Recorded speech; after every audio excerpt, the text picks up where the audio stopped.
Cool. So we're starting programming here in this full house. Okay, cool. So welcome everybody. We're starting Builder Day. So why are we doing this, right? We're basically trying to create and propose like a lineup of like ecosystem leader and developers and builders in our space that are pushing the boundaries around building and educating and advocating for the Web3 ecosystem. So today we will have different like quite a packed agenda, and yeah, we will start with like with Solange from Chainlink. She will run through some smart contract tutorial. So the goal here is really like to go deeper and go through like some quick tutorial from like beginner to advanced. We will have some session around 10 really some smart contract tooling. We'll also go through some MMI adapters that some partner built, so guys can also like check it out what's all about. So without further ado, and then we have lunch, and then I will also like welcome also like the new workshoppers for later. So Solange, welcome, and let's kick it for today. Thank you. I don't eat this as well, but I walk around. Yeah. Thank you, Francesco. Good to be here. And yes, I'm starting to talk about cross-chain. It's especially nowadays that we have, let's say, many blockchains, and I really don't think that one blockchain is better than the other. They have different reasons, different purpose, but we must communicate. They must communicate to each other, because we know that all the time we have applications that are in one blockchain, and you need that in another blockchain. We need to do something in other blockchain. So this is the goal today, to talk a bit about this, and to talk about the Internet of Blockchains. So this is me. You can call me Sol, but my name is Solange Gueiros. I came from Brazil to be here. It's a really pleasure to be here. I am a DevRel engineer at Chainlink Labs. So I teach the developers how to use all the Chainlink services. And in the same time, I love to teach people how to create your first smart contract, how to bring more people to our space. So let's start with oracles, because this is the base of everything. Imagine that we can't, the blockchain only makes sense if we are communicating with other systems, because each blockchain, it's like an island, it's isolated. But what's the purpose to have this kind of system if you don't have a communication? And this is the key when I talk about communication. We know that today we have, and all the time, we always will have systems that are not on blockchain. And you must communicate with these systems as well. So this is the purpose of oracles. Any kind of data source or external source that we can bring information to the blockchain, like temperature, satellites, sports, or financial data, weather. This is some examples for you. And but when you think about bring some information to use inside your smart contract, we are talking about a decentralized world. This is blockchain. But if you got this information from a centralized source, and it's only one node getting this information, this is totally centralized. I know that sometimes the information is only in that source. You cannot change the source, but at least you can have more than one operator, more than one node getting the information. And at least when you bring the information to the blockchain, you have a consensus in the way that you bring this information. And this is the goal of a decentralized Oracle network. Even if the information is in one source, you can bring in a decentralized way. And this is Chainlink. Chainlink is a set of services to do this kind of things. So when I talk about data feeds, data streams, or proof of reserve, all are related to codes and numbers, informations that you can have like in a bank account or in another blockchain, and you do like to use in your smart contract. Or if I talk about functions, functions is one that I love it, because imagine that you can write a JavaScript code inside your Solidity code, and this JavaScript code is calling some external API, Web2 API, and you bring the result to your smart contract. I love that. This, for me, unlock all the frontiers that we need to get external information. And also, sometimes we need automate actions, like calling a function using some rules that you define the rule, for example. And if you use automation, it can be done for you in a decentralized way, because it's a decentralized Oracle network that is getting the information. Another big challenge is to generate random numbers. And okay, we can try to generate on-chain. But a random number on-chain, it means that the rule to generate this random number is inside your smart contract. Any validator can see that, and the validator can try to manipulate. So this is not good. If you get this information from outside the blockchain and bring the result, like this is VRF, this can be better for you. And now I'm talking a bit more. I will do a live code here related to CCAP. This is the cross-chain interoperability protocol. And Chainlink is not a blockchain. Chainlink, it's a set of services, and we are deployed in many, many blockchains. Some services are on Linea. And if you'd like to know more about any of these services, this is our developer portal. I suggest you to go over there. I will share the presentation later. And this is, let's talk about interoperability, about the way we can communicate with the blockchains. Like I said before, the blockchain is an isolated network. And when we talk about some kind of communication, it's not only related to transfer tokens, but also to transfer messages, and also to combine that. When I'm talking about messages, can be a hello word, okay, but the key is to send, to call functions in other blockchain. So I have a smart contract in the destination blockchain. I have some function over there that I'd like to call. I used to mint NFTs from one chain to another chain. But imagine, like in the financial world, you can send the token to the other blockchain and then stake, then lend, borrow, do something with the token in other blockchain. This can be done as well. For today, I'm doing a simple one. It will be only a token transfer, but I'd like to use a token that it's a bit known. Let's transfer a USDC token. And by the way, when I talk about cross-chain, we should have all this in a cross-chain way. All this kind of applications. It means our applications. And to understand better how is this, like we are starting here. We are the end user, and I will deploy this now. I will deploy a smart contract that will be my initial application with some message, and who is the message is going to Sepolia today. And in fact, each chain has a router from Chainlink. The router is prepared to receive and send messages. So my message, that will be the transfer, you go to the router. Then we have the CCAP part. This is off-chain. And this is a decentralized Oracle network as well. In fact, it's not the only one. We are talking about 3 different networks. And in the other side, the destination chain, I have other router over there prepared to receive this and then send it to some smart contract over there. In my case, that it will be only a token today, I'm sending directly to my wallet. And this is this. Let's transfer USDC now. If you'd like to do this later, I will share this with you. But this is our requirements. I'm using MetaMask. I must configure this network, the Avalanche Fuji. I'm using Fuji because it's the fastest to do in a short workshop. I must, when I'm paying, imagine that you have must pay fees in the destination blockchain. How you are paying that? You are paying everything in the source blockchain.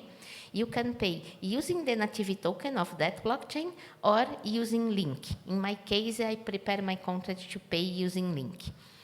And so in this case, if you need the link, you can use our faucet as well, and you must add the link to MetaMask as well.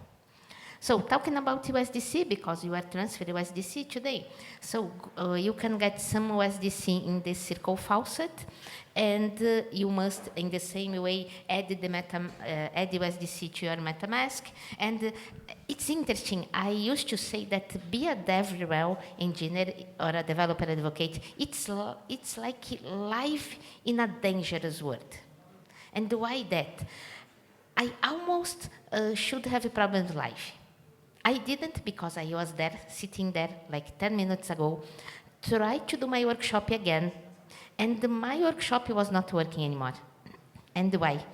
Because of this.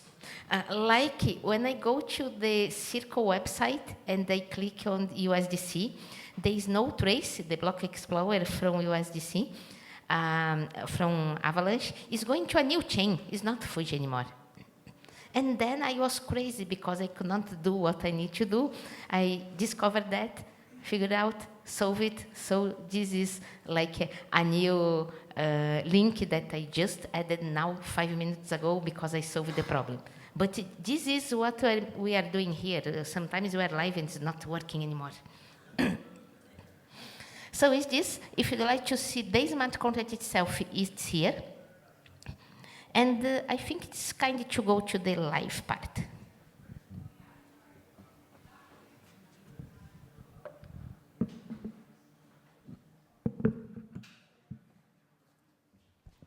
Okay, now I'm, yes, on this mic. This is Remix, and don't worry, I will share all of this with you later. And so I already prepared something. My remix is connected with MetaMask now, and I am in Sepolia, so I'm wrong. Let's go to Avalanche Fuji, the network that I'd like to start, and here we are. So I'm good now. Let's see my contract. What I have on my contract. This is the contract. So I'm importing the client to communicate with the router of CCIP. And also, this client over there is to get the kind of structures that I'm sending messages. And I'm sending an ERC20 token, so I have all related to this. Here you can see that I'm random some errors. And I had that code this configuration. So I'm going from Avalanche Fuji, and this link, it's exactly this link over there that I can see the configurations of all lanes that I can have it. And also all the address that I must have here. And the destination chain, it's like a number. This is the destination chain. I got it here as well. So I got the destination chain here. If I came on Fuji, not Fuji, I'm going to Sepolia. So where is Sepolia? Here we are. And here is the destination chain as well. All the information is here. So I'm transfer USDC. This is the most important function to you, the transfer USDC to Sepolia. I'm creating a token structure here. I must have the address of the token and the amount that I'd like to send. This token structure will be added in my messages. So in the message, I can have a receiver, can be an account or a smart contract, external account. It will be my account. I'm not sending any kind of data now. It's only the token. I could send the token and then stake, then borrow, then do something with the token. This is the token amount. And I don't add in any extra argument, like when I'm minting NFT, I must increase the gas limit, for example. And I'm paying the fees with the link token. Here I calculating the fee in the destination blockchain. So I'm the Cersei blockchain, and the router automatically calculated the fee for me. I don't worry about that. I'd like to be sure that I have enough link to pay the fees. So I'm checking this here. I'd like to be sure that on my account I have enough USDC that I'd like to send. It's the same. Then I'm sending the message, and I can get this message ID and check on the CCIP Explorer after that. And this I mean, like when I'm doing this with the students doing with me, we have a lot of problems. Like, let's see if they really did the approval for USDC. Let's see if they have enough link, enough USDC. And because I'm sending link to my contract to pay the fees, if I'd like to withdraw the link later, I can do with this, okay? So my contract is done. I'd like to deploy this live with you. I did another version before. I pin this and take it from my way. Let's do this. Deploy. Tcharam. Okay, confirming. I'm looking forward to have CCIP on Linea as well, and then I can do everything here with consensus. So this contract was deployed just now. What I must have now?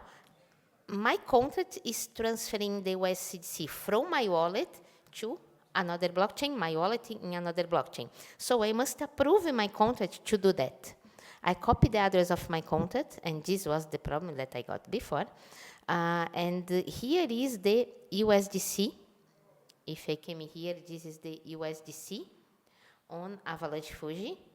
And I came here in white as a proxy. And now the spender is my contract now. This is the contract that I just deployed. And this is one USDC. USDC has 6 zeros. We can see some point here. I think it's in the other screen. Okay, so right. I'm sending a transaction to approve this. So now my contract can use one USDC from my account.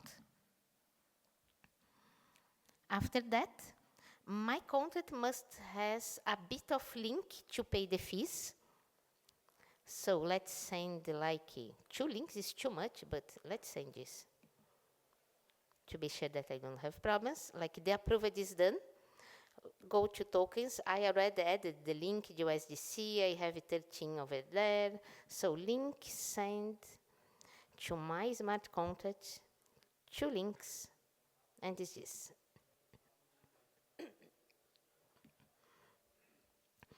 So if I came here, I can see that my contract has 1 USDC approved to send.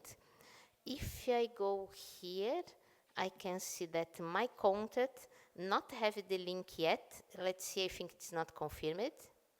It's confirmed now. Let's see if this is updated. Yes, my contract has 2 links, no USDC. The USDC is in my account. So I can use the transfer USDC now to any account. I'd like to use the same account that I have here. Is the same over there. And one USDC, it's 1 with 6 zeros. Okay, 6 decimal places. Transact. And let's confirm that. Now I'm going to the CCIP Explorer. And over there, I'd like to see my transaction. Let's see. My transaction is confirmed. I can come here and copy the transaction ID.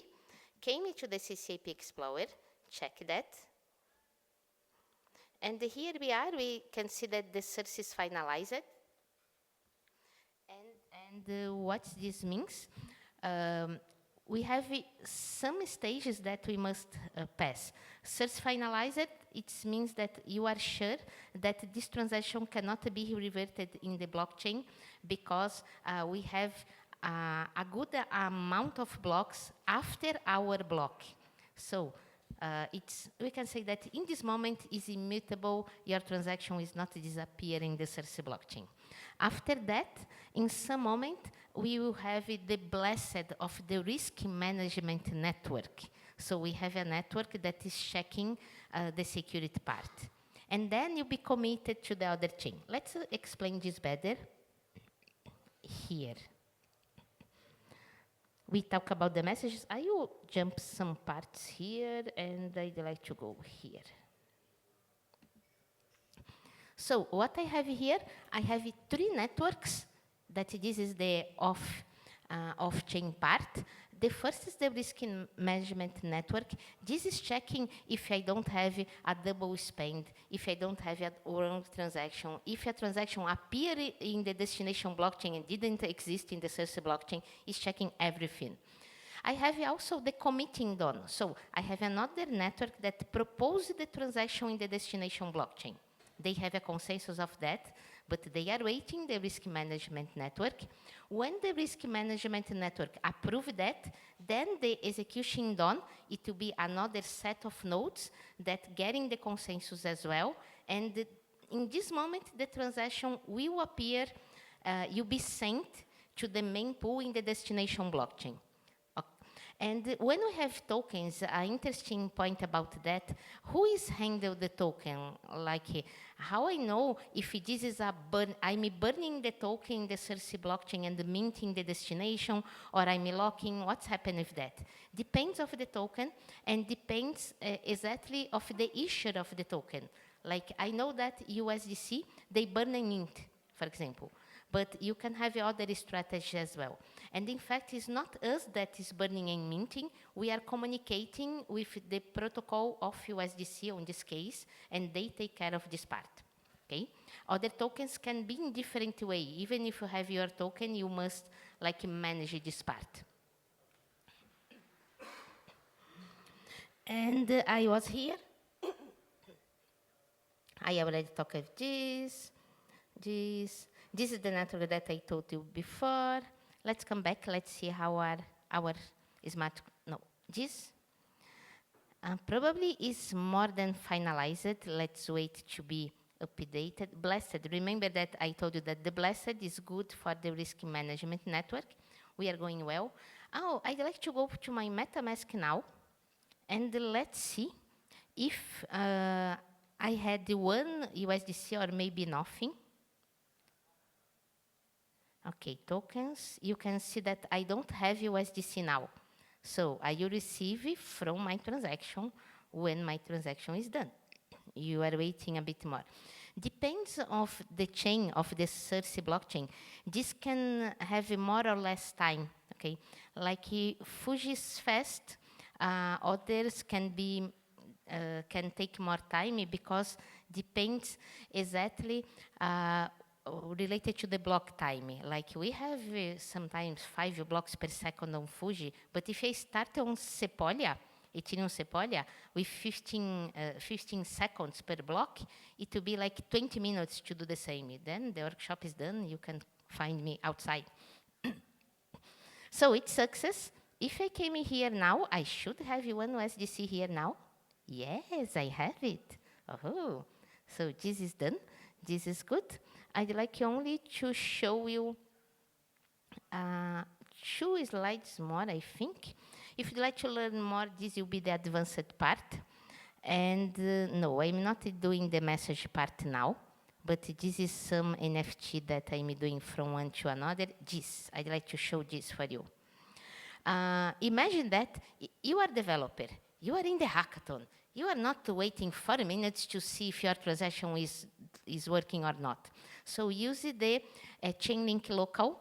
This is an environment to do all the CCIP transactions, but locally.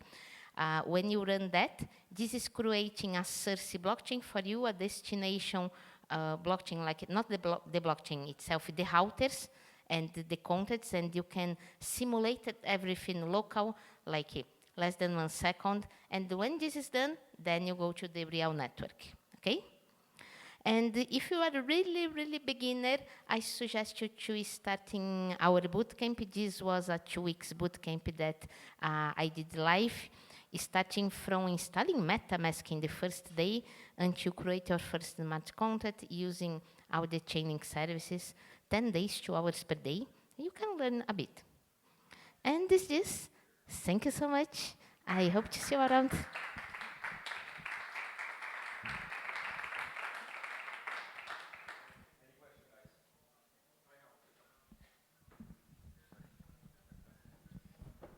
So, hello. First of all, thank you for the talk. Very useful to the examples and everything. You mentioned for USDC that they had to implement the minting and burning because USDC exists before CCIP, right? So they had to upgrade the smart contract to do this kind of management, or? I was not aware exactly of the details, but I know that USDC, they have their own mechanism to have the USDC in more than one chain, and they have their own rules to maintain one chain and burning another chain. And like we are plugged in that part. So I don't know exactly what they did to achieve that. Okay. Okay, perfect. So another question is, you also mentioned about functions, which sound pretty great. So I was wondering if you can elaborate a bit more. Who is running those functions? For example, the JavaScript code that you can put in there. Then who is running it? How you make sure that exact code has been executed? Because it's super powerful. Like yes, exactly. This is like the Chainlink has a set of nodes that when we send the JavaScript code, is going to a router on Chainlink as well. The router send it to these nodes. The nodes will execute your code. So this can be tricky. Imagine that if you have some API limit per second, can achieve the limit. You must be a bit careful about that. But is this like you send to the network, we have more than, testnet is not 100 nodes, but we have more than one node executing the same code, calling the same API, this is what I'm talking about, then they have a result. The result must be the same to all the nodes that did that, so we have the consensus. After the consensus is achieved, it's a callback function to your smart contract, and the result will be saved inside your smart contract.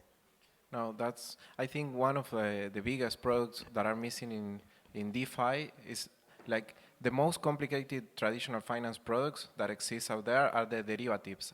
Pricing derivatives is super expensive in computing power. So having this kind of tools that you can run outside this expensive code and then put the result inside the blockchain is super powerful.